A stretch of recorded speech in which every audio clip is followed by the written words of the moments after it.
Who was Camille Saint-Saëns? Camille Saint-Saëns was a child prodigy. He performed pieces by Mozart and Beethoven publicly on the piano at a very young age.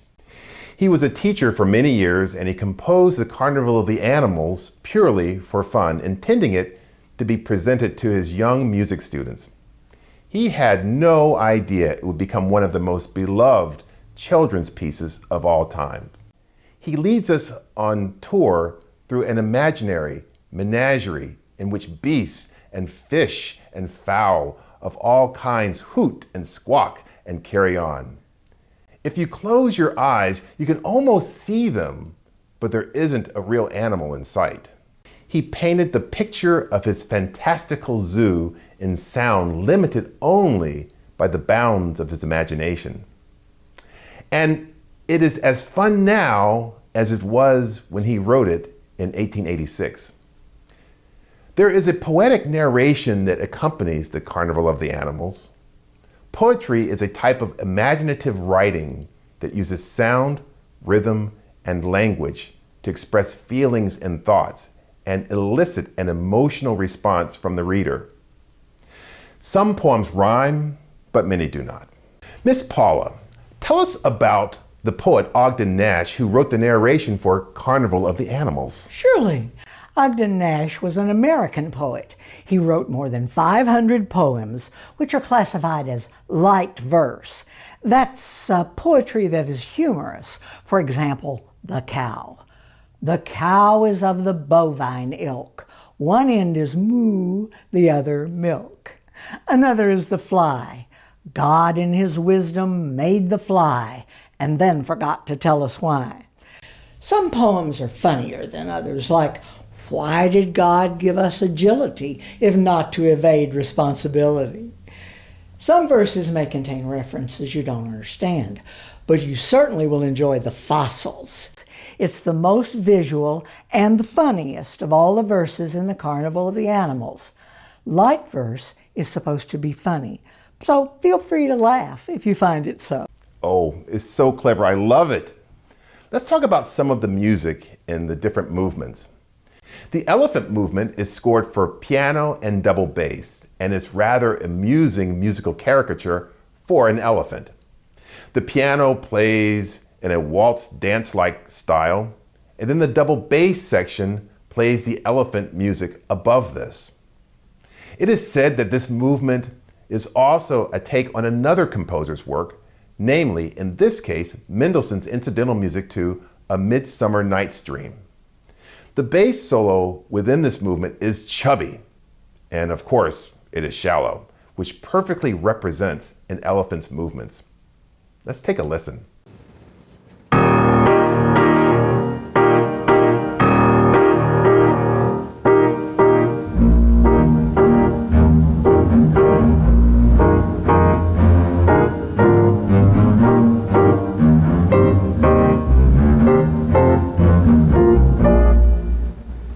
This aquarium movement is certainly one of the most famous. It is scored for violins, viola, cello, two pianos, and glass harmonica, and is said to be the most musically rich of all the movements. The pianos play quick scale note themes which mirrors the effect that a glissando would make. The main theme is played by the flute, glass harmonica, and is supported by the upper strings. This music is incredibly peaceful, and the runs on the glass harmonica, or in this case, the glockenspiel, are reminiscent of a dimly lit aquarium. This movement is incredibly pensive, reminiscent, and peaceful. Take a listen to some of it.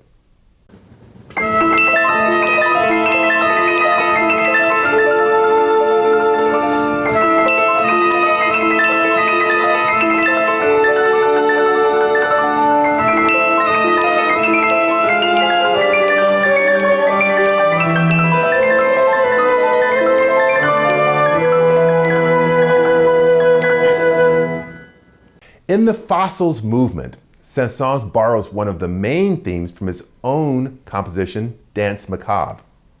He utilizes the xylophone and the main theme evokes the image of skeletons moving and playing card games.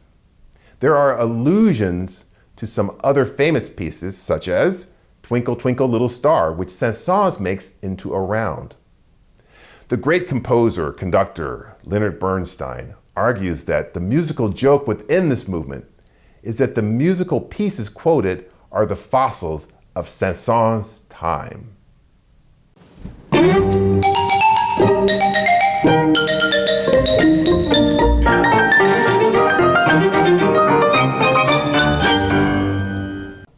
In the final movement, this is the only movement scored for the whole ensemble, and it begins with the same tremolo idea played at the start of the first movement. Many of the previous themes of this work are quoted throughout this movement, in true Saint-Saëns style. There are lots of ornamented sections with heavy use of glissandos, shimmering scales, and trills. The movement ends with 6 musical hee-haws and ends on a full ensemble C major chord. This suite of music is comical, passionate, and takes us on a fantastical zoological tour of the natural world. Here is a little of the final movement of the Carnival of the Animals.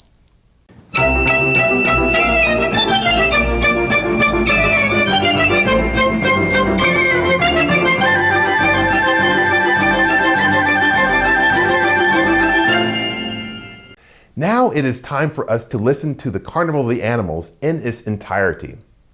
With your mind's eye and your ears, try to visualize each animal as Miss Paula describes them with the remarkable poetry of Ogden Nash and Saint-Saëns' beautiful music. Enjoy. Camille Saint-Saëns was racked with pains when people addressed him as Saint-Saëns. He held the human race to blame because it could not pronounce his name. So he turned with metronome and fife to glorify other forms of life. Be quiet, please, for here begins his salute to feathers, furs, and fins.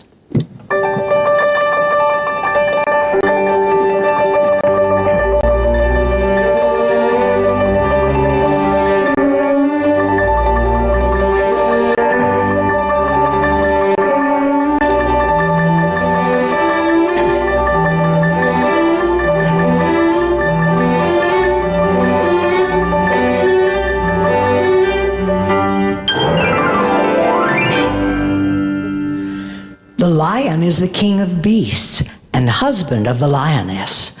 Gazelles and things on which he feasts address him as Your Highness.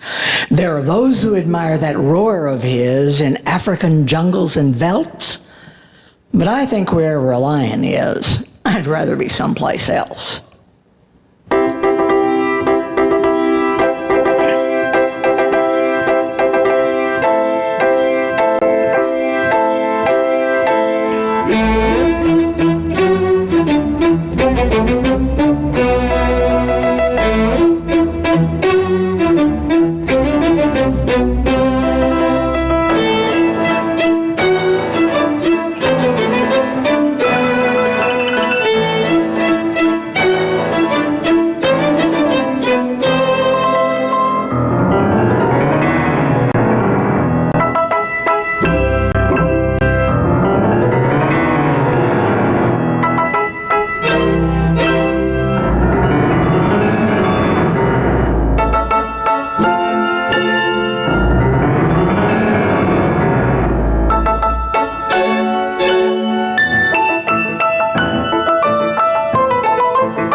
The rooster is a roistering hoodlum. His battle cry is cock-a-doodle-um. Hands in pockets, cap over eye, he whistles at pullets passing by.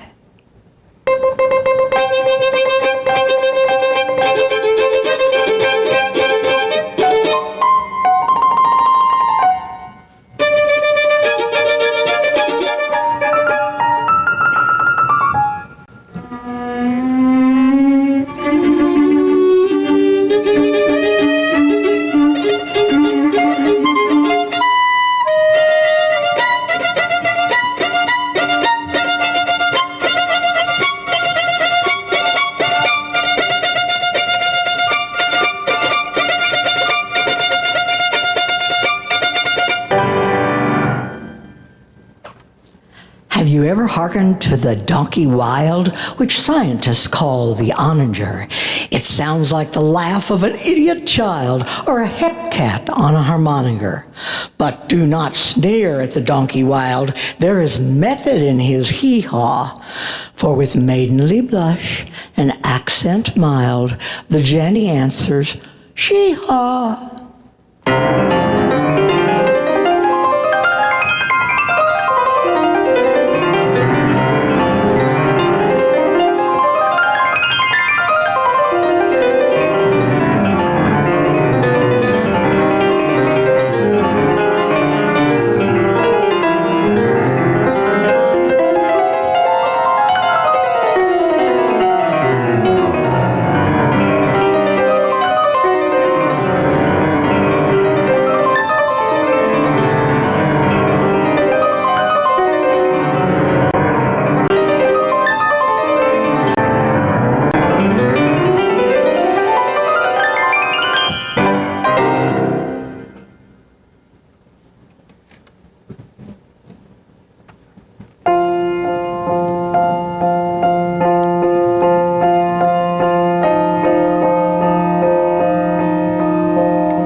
Is a turtle. Come carve my name in stone immortal. I know the tortoise is a turtle. I know to my profound despair, I bet on one to beat a hare. I know I'm now a pauper because of this turtly torpor.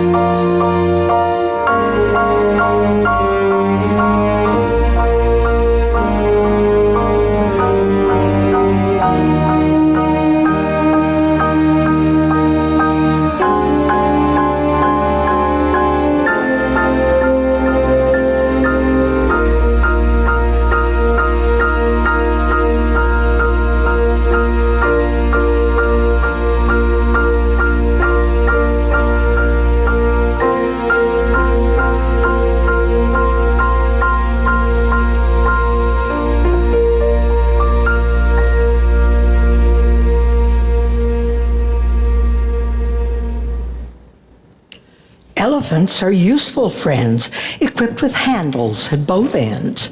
They have a wrinkled moth-proof hide. Their teeth are upside down outside. If you think the elephant preposterous, you've probably never seen a rhinoceros.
The kangaroo can jump incredible.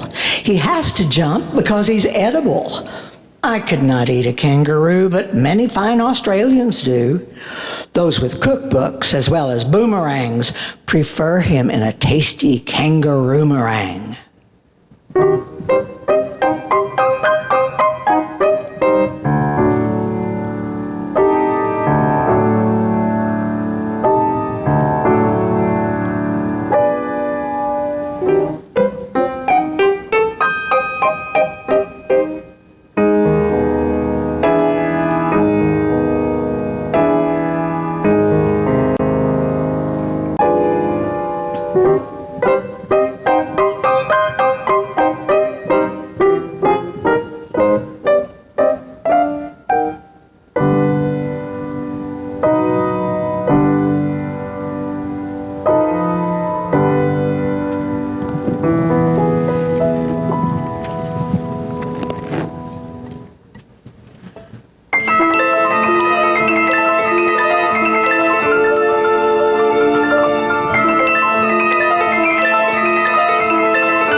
Some fish are minnows, some are whales. People like dimples, fish like scales. Some fish are round and some are slim. They don't get cold and they don't get drowned.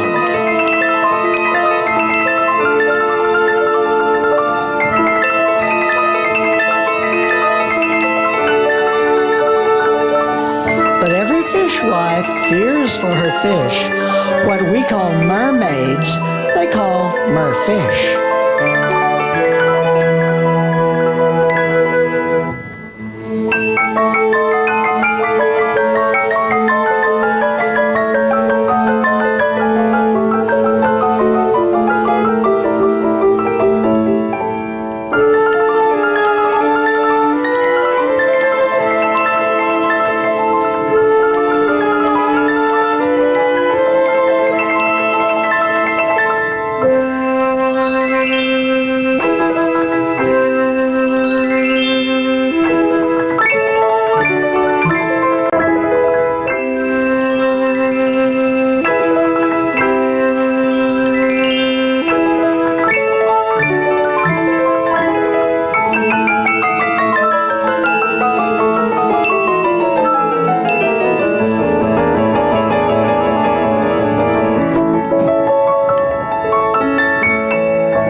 In the world of mules, there are no rules.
Cuckoos lead bohemian lives.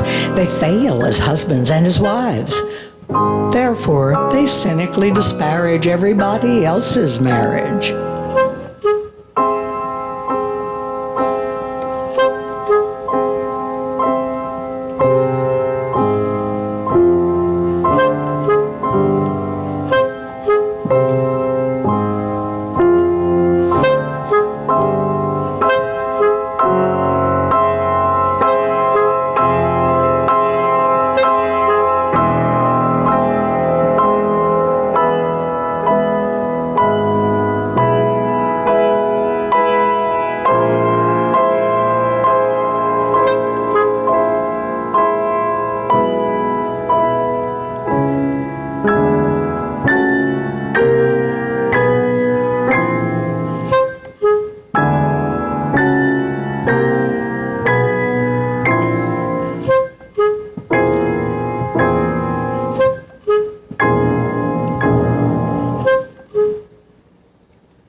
Puccini was Latin, and Wagner Teutonic, and birds are incurably Philharmonic. Suburban yards and rural vistas are filled with aviary Andrews sisters. The skylark sings the rondelay, the crow sings the road to Mandalay, the nightingale sings a lullaby, and the seagull sings a gulliby. That's what shepherds listened to in Arcadia before somebody invented the radio.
Some claim that pianists are human and quote the case of Mr. Truman. Saint-Saëns, upon the other hand, considered them a scurvy band. Ape-like they are, he said, and simian, instead of normal men and women.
Midnight in the museum hall, the fossils gathered for a ball. There were no drums or saxophones, but just the clatter of their bones. A rolling, rattling, carefree circus of mammoth polkas and mazurkas.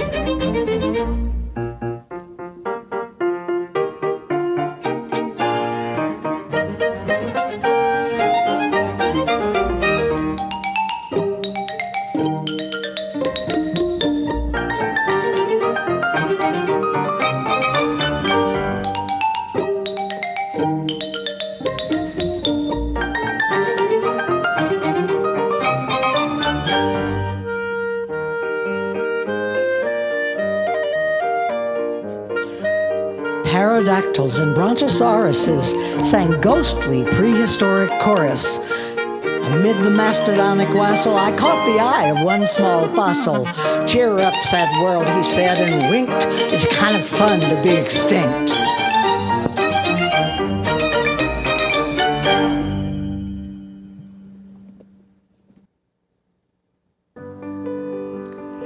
The The swan can swim while sitting down. For pure conceit, he takes the crown.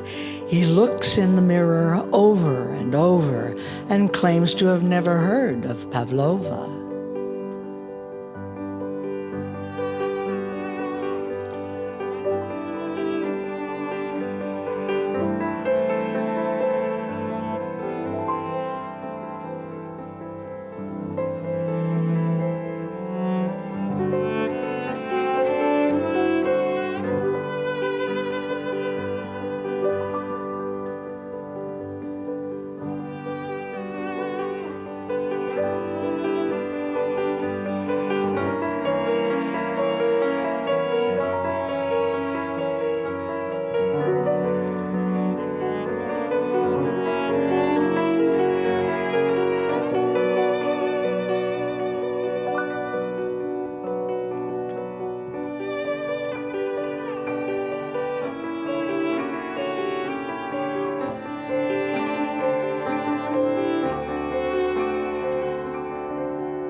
Now we reach the grand finale, Animale Carnivale. Noises new to sea and land issue from the skillful band. All the strings contort their features, imitating crawly creatures. All the brasses look like mumps from blowing oompa, oompa, umps. In outdoing Barnum and Bailey and Ringling, Saint-Saëns has done a miraculous thingling.